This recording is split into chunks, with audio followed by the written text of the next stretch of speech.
Welcome to Balanced Body Podcast. My name is Dr. Brent Anderson. I'm a physical therapist at Polestar Pilates and Physical Therapy Center, and I specialize in Pilates for rehabilitation.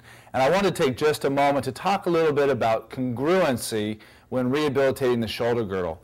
And congruency means that you have maximal surface area contact between the two bony surfaces of a joint.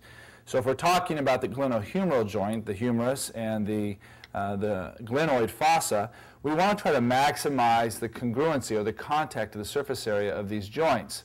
Often what happens is in our daily lives we tend to sit in postures that push the shoulder anteriorly, and we are anteriorly displaced. So when we do physical activity, we often create pathology in our shoulder, pathologies like a rotator cuff tear, pathologies like impingement or other inflammation processes, tendinitis of the shoulder. So one of our goals today is to show you 2 or 3 exercises that help restore the congruency of that humeral head against that glenoid fossa. So I've asked Jamie to help me out, and I'm going to have her lay on her back. We're going to use the tower bar. And whenever I talk about the tower bar, it's very important that we understand the safety of the tower bar. The tower bar is known for its great versatility in facilitating movement, but it's also known because the power that's generated by the spring through this tower bar is tremendous. So it's very important that the therapist or the trainer not get in the way of the tower bar, thus decapitating themselves or dislodging their jaw against the wall. Very serious injuries can occur, and we want to make sure that we always practice safety. So one of the things that I like to do is when I put my patient's hands onto the bar, I always spot the bar with my hand, and I keep my head and face away from the bar. The first exercise I'm going to ask Jamie to do is just a very simple protraction, retraction of the scapulae around the thoracic cage. So basically she can just allow her hands to follow the pull of the springs in the bar up towards the ceiling and then draw them back down. So she's actually having a posterior glide of the humeral head on the fossa as well as the scapula itself sliding around the thoracic cage. So if you just notice right here, posterior glide and slide. From here we can go into elevation and depression. So we bring the bar over Jamie's head. Again, I'm still holding onto her hand and I'm holding onto the bar for safety reasons. And I'm going to ask her to elevate her shoulders towards her ears and then slide the scapula down towards the pelvis and the hips. Again, reaching up towards the ceiling, sliding down towards the pelvis. Let's just do one more of those and slide down.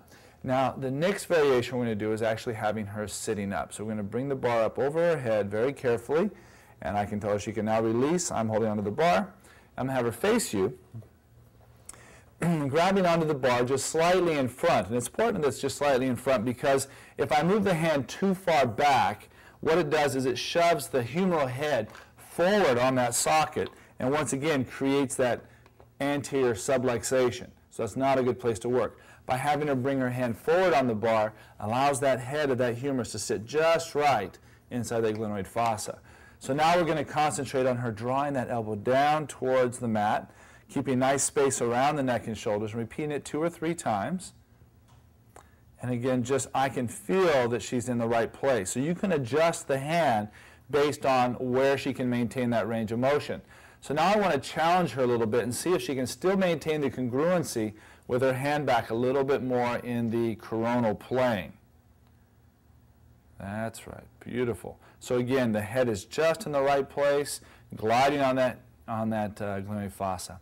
The last thing I want to do is really looking at the scapular girdle by turning her hand over the top, hand here out straight, and we're going to try to get the scapula to rise up towards the ear and then press it back down and away, maintaining the humeral head in congruency with that scapula. So very common, people will do this exercise and they'll actually sublux anteriorly or posteriorly because they just don't know and they're not aware of it. So it's a great way to teach them how to be aware of moving through that shoulder. And relax, bend that elbow. So again, things to remember from this podcast: keep congruency inside that shoulder joint. Always looking to optimize that contact of the surface area between the humeral head and the scapula. We can use the Pilates exercise with the tower bar to help facilitate that. It's assistive in nature. We can do it in supine, we can do it in sitting, we can even create other variations that help do that. The most important thing is that you're always looking to make sure that you're not causing an anterior subluxation when you're doing the Pilates exercise, especially when you're carrying load, in particular with mat exercises, things like leg pull and leg pull front. Keeping this in mind, always practicing safety with the tower bar, you'll have a lot of success in restoring mobility in the shoulder and getting people back into their physical activities when they often thought that they couldn't return those activities. This assistance is a powerful, powerful tool. Bringing you a Balanced Body podcast from Polestar Pilates Center. This is Brent Anderson. Have a great day.